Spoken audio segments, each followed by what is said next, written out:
What's up, YouTube? This is Bison X79, guys. Today, we are 1 month away from the next No Sooner Than list, which means it's time for my ban list predictions. And I can tell you right now, this one gonna be good. The first prediction we're gonna be starting off with is when we're actually gonna be seeing the next list. And we got two things. Two possibilities of when we're going to see it. The first thing is that TCG Konami is going to follow in the footsteps of the previous lists and give us the list maybe a week before this date, and it goes active on this date, which is okay, not bad. However, we do have a bunch of in-person physical YCS events the weekend before. 15th and 16th of January, we do have a YCS here in North America. There's also one in Central America, and I think there's one over in Europe the same weekend. So yeah, there's gonna be a lot of YCS action, and TCG Konami loves to use the data from these events to actually help plan out their hits on their ban list. So to be very honest, yes, the recent trend that we could get the list a week before this date, or we can actually be having to wait maybe a week or two after the YCSs to actually get the list. So those are my two predictions on when we're going to be getting it. So anywhere between a week before the 17th to maybe 2 weeks after the 17th is when the range where we're going to be seeing this list come out. Now, it would be cool to see the YCSs play under a new list, considering that you will have a week to actually prepare for it. But then again, that can also be an issue because not that many people might have the time to actually fully prepare. So I'm kind of leaning more towards we're getting it after the YCS. That's just me, based on the previous trends Konami has done, especially with large scale events around the time the ban list is supposed to drop. Now about the actual cards on the list. We're going to start off with the band section as always, and Cyber Angel Ben 10. This card's been popping up on a lot of band lists right lately, and to be very honest, it's rightfully so. If this card is tributed, you can add one Light Fairy monster from your deck to your hand. If you notice, there's no once per turn clause on this card. It is being tributed off multiple times, 3, 4, 5, maybe even 6 times during the course of a Drytron player's turn to allow them to net the necessary fairy resources into their hand so that when they have perfect ultimateness on the field, they can just start negating and negating and negating. That's the whole purpose behind this card. This is an older card. It really shouldn't be abused like this. It needs that once per turn. Now, here's the thing. Later in 2022, I think in April, we're getting Ghost of the Past 2. So here's the situation. They don't have to keep this card banned forever. In fact, all we got to do is ban it on the next list, wait until Ghost of the Past 2 comes out, and reprint this card with an errata, hard once per turn. Heck, they can actually do the same thing with the perfect ultimateness, and the whole fairy engine is going to be solved. That easy. I would like to see that done, and hopefully TCG Konami actually does this. Now, the next card that's going to be on the ban list, and this really shouldn't be a shock, but Predator Vertic Anaconda, yeah, this card, it needs to go. The primary reason why it needs to go is basically Konami R&D keeps putting the word fusion or polymerization in every goddamn fusion spell.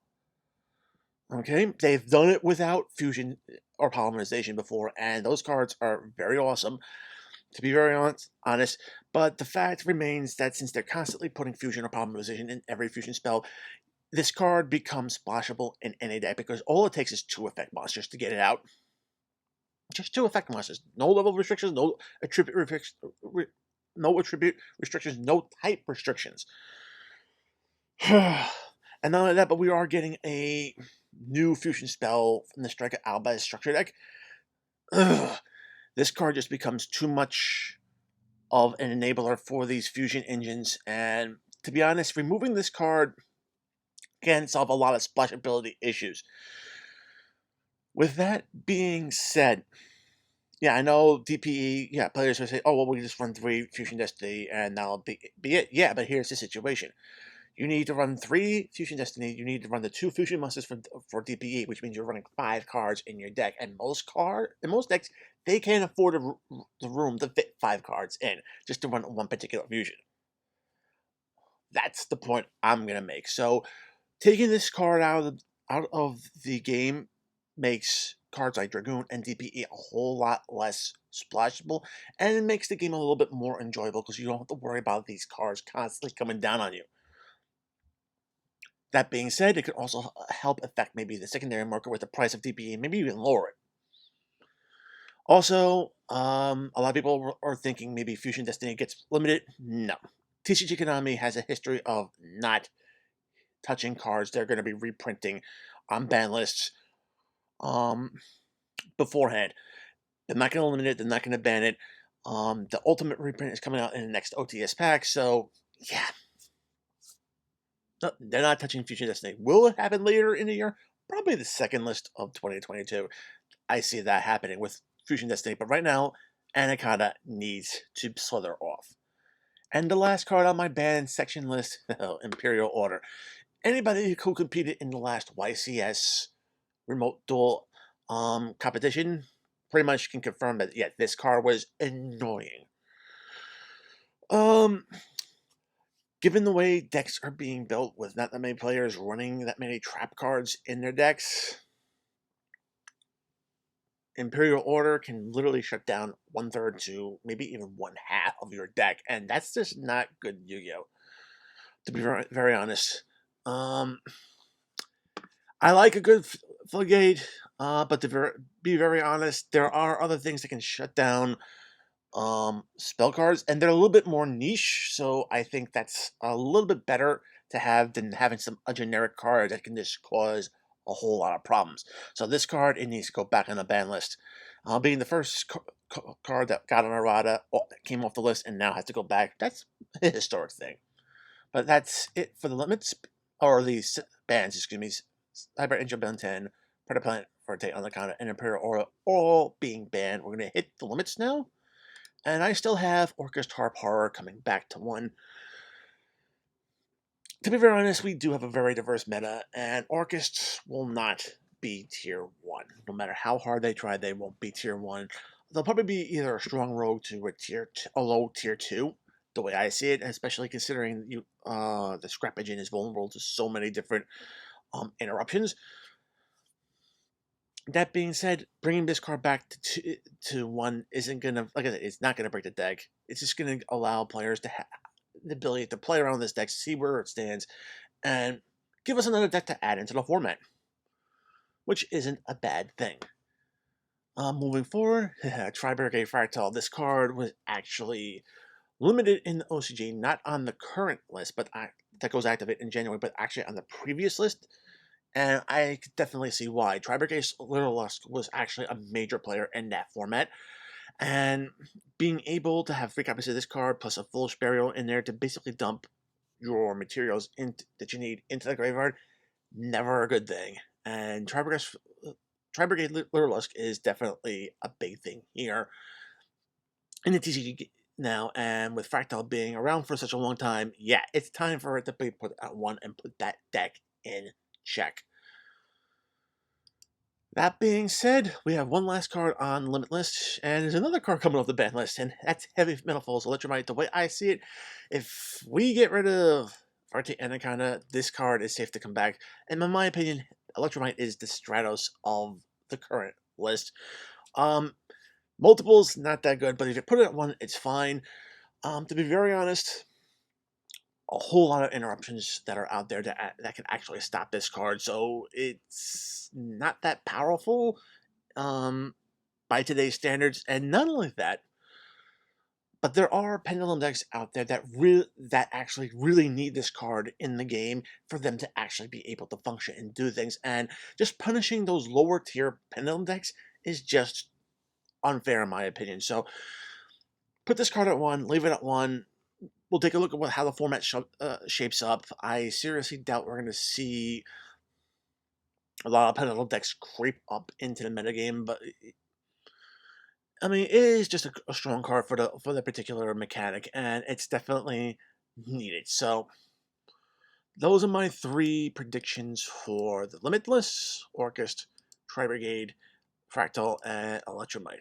Going into the semi-limits, I call Buttergrave at 2. And the reason why I'm saying put this card at 2, OCG has this card at 2. It's not that big of a deal over in OCG.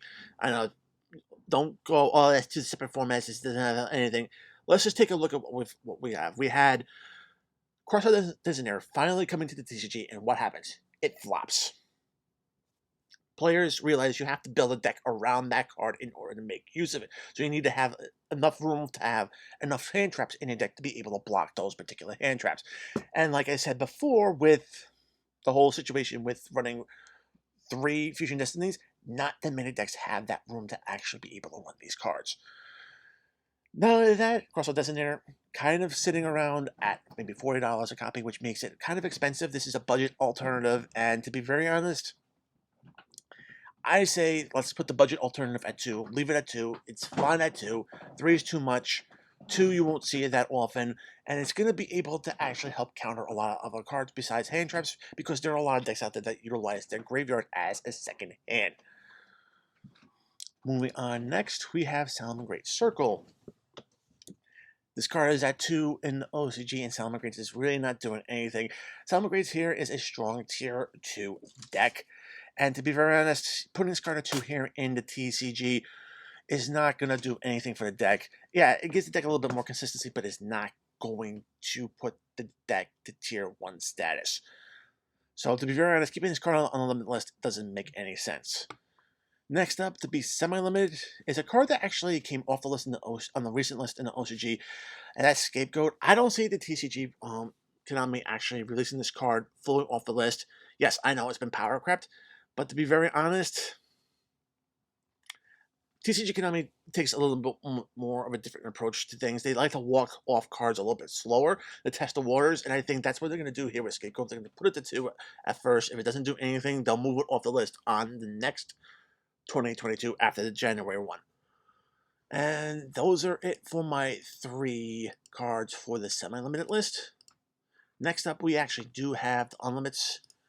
Danger Nessie is the one that I see coming off the list. To be very honest, Danger Engine, this card is basically the searcher of the Danger archetype, and just allowing Danger cards to actually be able to search their own cards. Very awesome. We're not touching the level 3s at all, which can help spam a lot more other things, but it does give a little bit more flexibility and allows the deck to actually play as an engine a little bit better.